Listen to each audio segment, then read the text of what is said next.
శ్రీ ఆంజనేయ స్వామి వారి ఆలయ ప్రాంగణంలో అనేక మంది దేవీ దేవతలు కొలువై భక్తుల అభీష్టాలను నెరవేర్చే దేవతామూర్తులుగా ప్రసిద్ధి పొందారు. ఆ దివ్యాలయాలను మనము సందర్శిద్దాం రండి. ఈ ఆలయ ప్రాంగణంలో పాలరాతితో చేసిన సీతారామ లక్ష్మణ మూర్తుల విగ్రహాలున్నాయి. రఘునాథస్య శతకోటి ప్రవిస్తరం ఏకైకమక్షరం ప్రోక్తం మహాపాతకనాశనం ధ్యాత్వా. ఒక చిన్న మందిరంలో ఉన్న ఈ సుందరమూర్తుల దగ్గర రాత్రిపూట భజనలు జరుగుతుంటాయి. జటామకుటమండితం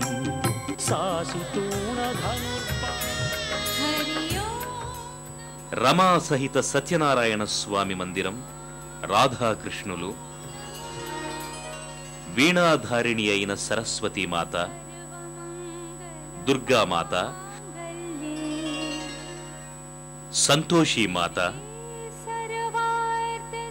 శీతలమాత, మహాకాళి, గాయత్రీదేవి మొదలైన దేవతామూర్తులు మలచి ఉన్నాయి. ఆలయ ప్రాంగణం లోపల బయట శివ మందిరాలున్నాయి. శ్రీ శివనామమే జగద్రక్ష. శివ శివ శివానవో. ఆలయంలో సకల పాపాలు హరించే పుష్కరిణి ఉన్నది.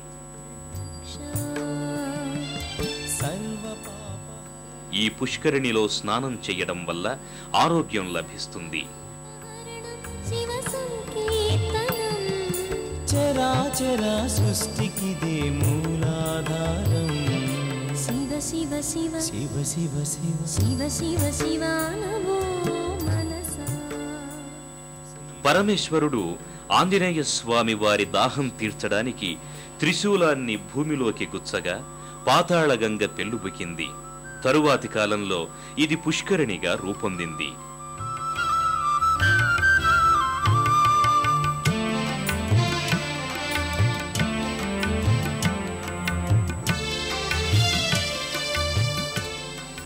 ప్రతిరోజు లక్నో వాసులేగాక ఇతర ప్రాంతాల నుంచి, రాష్ట్రాల నుంచి భక్తులు వచ్చి స్వామివారిని సేవించి ధన్యులవుతుంటారు.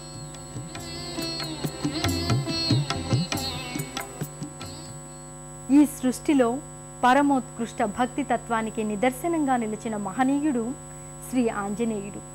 శ్రీరామదూతగా, అంజనీసుతునిగా పూజలందుకుంటున్న ఆ స్వామివారి కరుణా కటాక్ష వీక్షణాలు మనందరిపైన ఉండాలని కోరుకుంటూ మరో తీర్థయాత్రలో, మరో క్షేత్ర సందర్శనంతో మళ్ళీ కలుసుకుందాం. అంతవరకు సెలవు మరి. నమస్కారం.